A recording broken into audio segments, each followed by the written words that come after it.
All right, what's going on? This is my new to me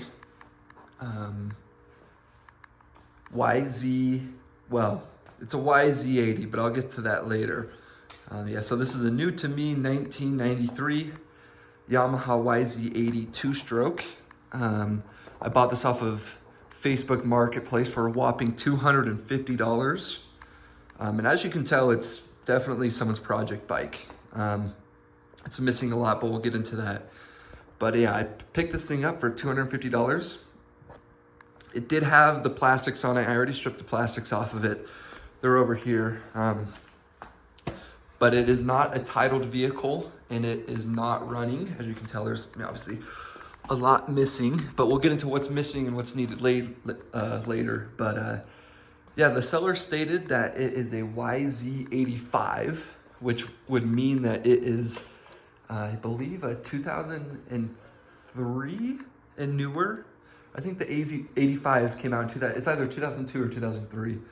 But the seller stated that it is a YZ85. He didn't know the year of it because he doesn't have a title. So I just went and looked at the VIN, and the 10th letter on the VIN is a P, which I looked it up, and it is a 1993 YZ80. The plastics are a YZ85 plastic kit that the previous owner before him probably picked up on eBay for like 40 bucks because the plastics, they don't line up. Taking those off, I don't even know how I'm gonna get them back on. I'm probably gonna have to self-tapper them to the frame. The bolt holes, they just don't line up. Everything was super wobbly, and that's just how it came. But it should be a fun project. You know, I only paid 250 bucks for it. If I lose money, or if it doesn't run, I think I have my money in parts, I'm hoping. It does have compression. I have checked. Well, I did the hand check. We'll get a compression gauge on there here in a second to see what its compression is at. Yeah, it's missing a lot. So we're missing the air filter and the air filter. I don't know what would you call it, the plumbing or the air filter that goes around the shock here. We're missing that. We do have a carb. The seller gave me a carb for it, brand new, out of the box. I can't even read I don't know. I'm not even gonna try to pronounce that. And then I actually just happen to have a carb lying around as well. I'm hoping I have all the pieces for it. Had to go digging for it, but between the two, we should be able to make it run. But yeah, this is definitely someone's project bike. Like brand new grips and throttle. Like this is brand new. This is the gas is, you know, brand new grips, brand new clutch. The clutch cable's just dangling. Looks like brand new plastics. So yeah, we're missing air filter.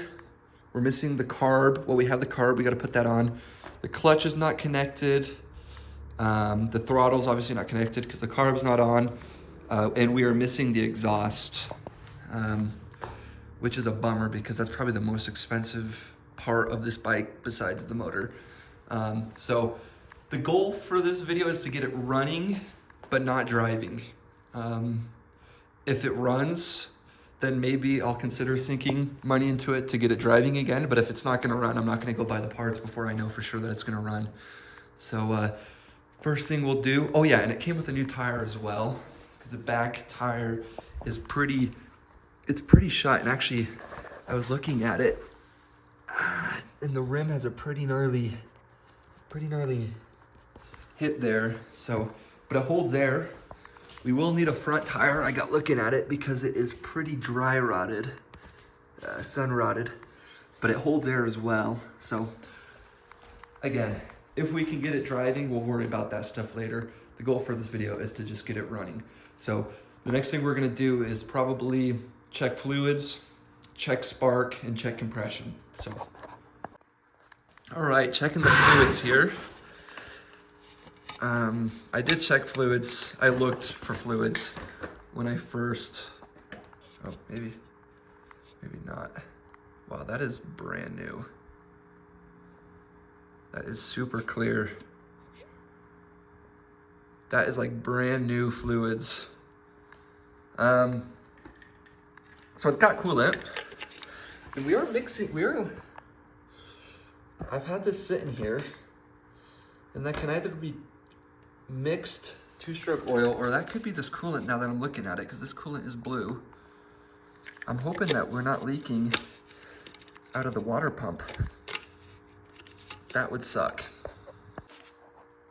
When I had this parked here, I just figured it was leaking fuel, because it's blue. I just figured it was mixed two-stroke gas, but I came under here. I don't know if you can see that. Yeah, you can see that drop there. That is a drop. So it looks like we are leaking from that seal there. I really hope it's just a gasket here and we're not leaking.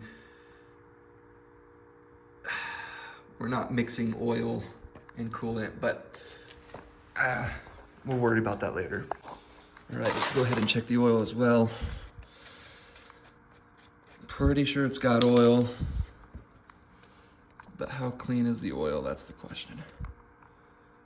Yeah, so we got oil. Let me wipe it here. Yeah, probably can't tell. Oil's clean. All right, so the next thing I'll do is I'll come over here and I'll just take the spark plug out and we will check for spark and compression. So let me get that off. Alrighty, just pulled the spark plug. Looking at it, it looks fine. Golden brown, a little bit of buildup, not too bad, doesn't hurt to replace. Let's see if I can get this set up and kick it over and see if I can let you guys see it. If not, you might just have to trust me. But let's see how this goes.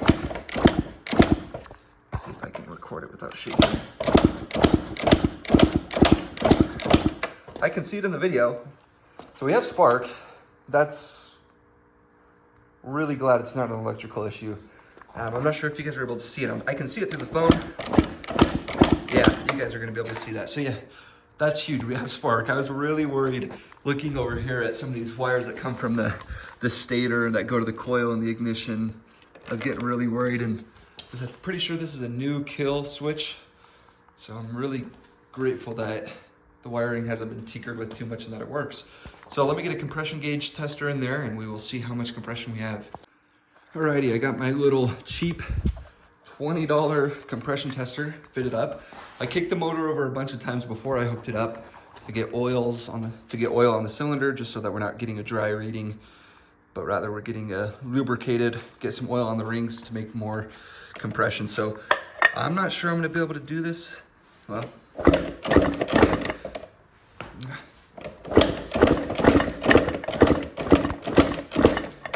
and there's no carb on, so we should be getting a full throttle reading. We're looking for 90 to 120. Ooh, we're just shy of 90. Let me kick it over.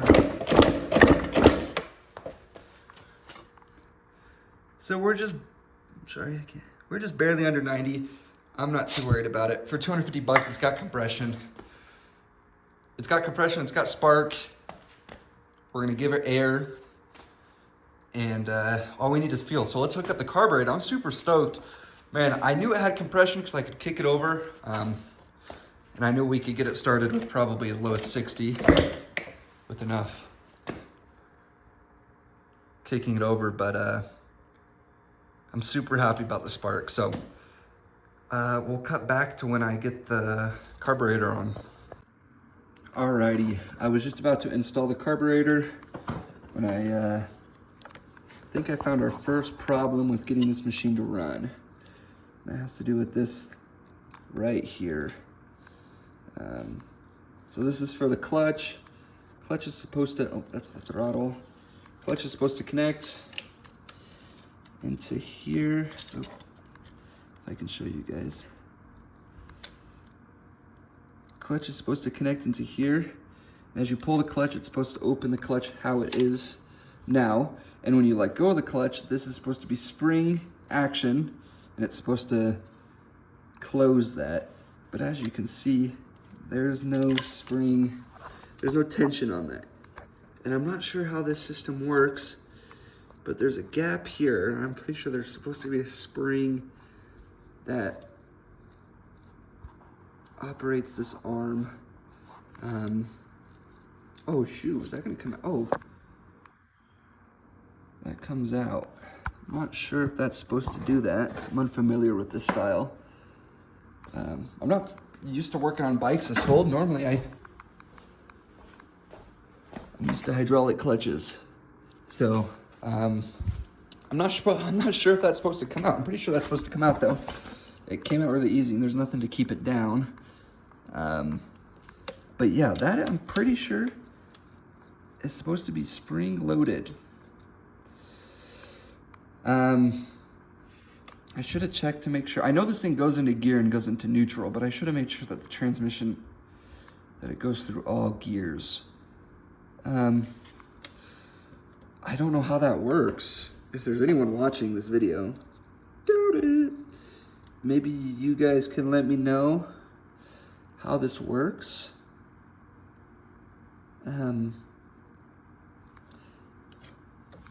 It's gotta be up here on this. It's gotta be this up here. There's supposed to be a spring here. Well, no, because where would it go? Yeah, I don't know. It can't be anything down here on the shaft.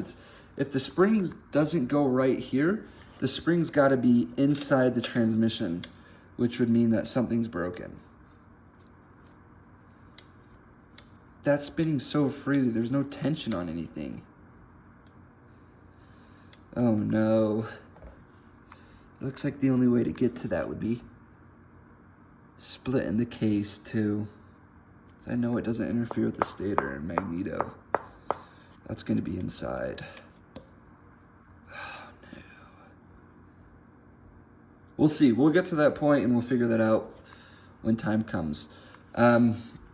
I wanted to use the name brand carb because the other carburetor doesn't even have a name on it, but I was having issues with the length of this throttle cable, the exposed cable, and the slide. So I'm not sure if I'm gonna be able to use that one, and I haven't even used the other one, so we'll see if I can even get that other one to work, but we'll figure it out. I'll come back when the carb's on. All right, carb is in. I wasn't able to use the one the guy gave me again. I've been fighting these carbs for a long time. Like, it's been a pain, but is that fully closed? Should be. But yeah, I made do with what we had. The next step I'm gonna do is just get the gas tank on and run some fuel line. I did have to run and buy some fuel line because I happen to not have any. So $250 plus $6. Can't complain. All right, carb is on, fuel line's fuel line's on. All right, sorry for a bad angle, but we have spark, we have fuel, we have air, we have compression. We don't have a clutch, so she's gonna stay neutral, but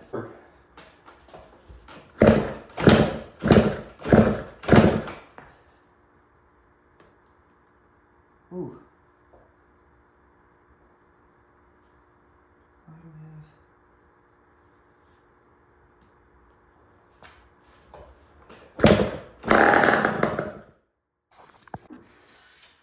All right, well, she fired up. She didn't stay running. I'm not sure if that has to do with back pressure or pressure from not having the exhaust on, but we were leaking a bunch of fuel out of the bottom of the float here in this drain tube. I'm not sure if that's supposed to, not sure what's up with that, but we're gonna try to run her again. I've got a donut clip to catch her, see what happens.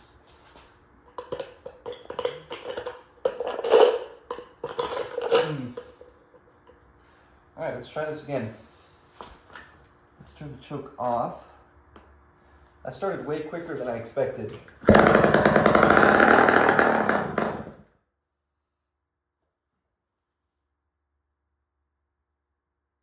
there's no fuel. Maybe we got it fixed.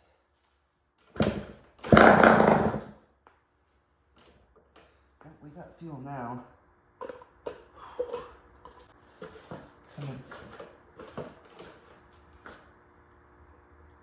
Coming out of that, it's quite a bit. It looks like we're leaking from the petcock too. Great. Quite a bit actually. So we've got fuel coming out of everywhere. Man, that's a bummer. All right, I just did some research of why it's leaking so much out of this overflow here. And the old internet is saying that it's most likely caused by a stuck float or the float valve. Oh yeah, just dripped. It's leaking really bad from the petcock, you can see. Dry finger, put it there, wet finger. So I'm gonna take the carb off and I'm gonna check the bottom of the float, make sure the float is seated right, make sure the float's not getting stuck, and see what we can do from there. Brand new carburetor. Never been used, so interesting. I mean, it was $30 on eBay some time ago, so it doesn't surprise me that it's stuck, but we'll see. All right, it's getting late. I took the fuel tank off, and all I did was just tighten down the petcock there. Super loose. Everything on this bike is super loose. Super loose. So I just tightened her down and was able to turn her like probably 363 more times. So she doesn't seem to be leaking anymore. However, it could be a petcock problem where internally it's leaking when the fuel's on. Right now the fuel's off, obviously, but it could be anything. But I'm hoping that we got that taken care of. As for the rest of the bike, I haven't taken the carb off.